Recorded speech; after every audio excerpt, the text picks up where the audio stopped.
करणारी शिक्षण पूर्णपाठ 5,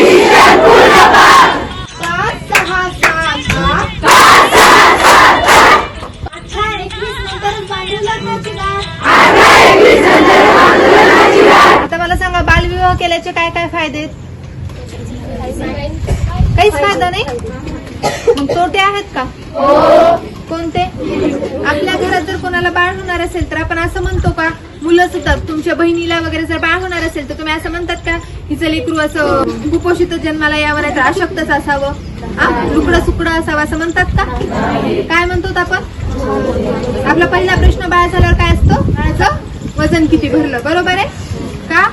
तर त्यावरून त्या बाळाची क्षमता, त्याचं आरोग्य आपल्याला लक्षात येतं. कमी वयात लग्न झालं, तुमचं वजन मिनिमम असतं 40-45, हायली 45, बरोबर आहे. एखादीच असते की जिचं 50च्या पुढं समजा वजन असू शकतं, पण तितकी तिच्या शरीराची क्षमता वाढलेली नसते. कारण की तुमचं तितकं वय कमी असतं. मी जर तुमच्या ग्राउंडवर तुमचं जो वर्ग आहे की नाही माणसांचा स्वयंपाक करण्याची, तशी तुमच्या प्रत्येकीमध्ये आहे का? तितकी क्षमता तुमच्या उरात. म्हणजे तुम्ही जेव्हा सक्षम असताच तेव्हाच तुम्ही कोणतंही काम करू शकता. खेळाचं नाव काय सांगितलं तुम्ही? भविष्यवेध. परिणाम तुमच्या महिला म्हणजे ह्या सगळ्या मुलींच्या मनावर होईल. आणि प्लस तुमचं वजन वगैरे कमी असल्यामुळे, तुमच्या शरीरामध्ये तितकी ताकद नसल्यामुळे तुम्ही जर एखाद्या बाळाला जन्म दिला तर तुमच्या आरोग्यावर सुद्धा परिणाम होत असतात. मी जसं सांगितलं, जसं पहिलीच्या मुलाला जर एखादी जबाबदारी मी अशी अवघड दिली आणि त्याला मला हे आर्थिक अडचणी येतील का? त्यामुळे मानसिक त्रास होईल का? नाही. पुढचं निरोगी स्वास्थ्य, जे मी आता कुपोषित मुलाच्या बाबतीत सांगितलं की तुमचं मानसिक त्रासाने आणि कुपोषित मूल झाल्यानंतर कसे परिणाम होतील, तसं ते हा मुद्दा आहे की निरोगी स्वास्थ्य राहील का? तुमचं शरीर निरोगी राहील का? नाही. स्वातंत्र्य. असं कोण आहे की आम्ही घरातलं कपाट उघडतो, 10,000 रुपये घेतो आणि जाऊन मनसोक्त खर्च करतो, असं आहे कोणाचं? किंवा आम्हाला वाटेल तसा खर्च करतो, शाळेनं एक गणवेश सांगितलं तर आम्ही 4 घेतो, असं आहे कोणाचं? शिक्षणासाठी प्रोत्साहन न देणे,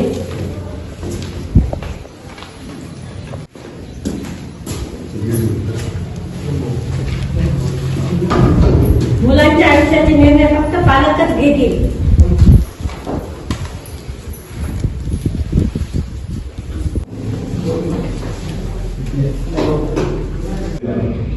आदरणीय प्रणिताताई देशपांडे मॅडम, वैशालीताई, त्यांच्यासोबत आलेले सर्व महिला, आपण सर्वजण. खरं तर युनिसेफ आणि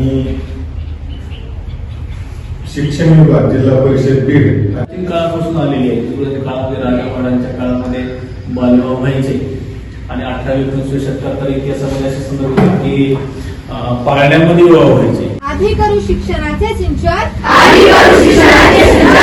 मगच पुढची पिढी होईल सक्षम.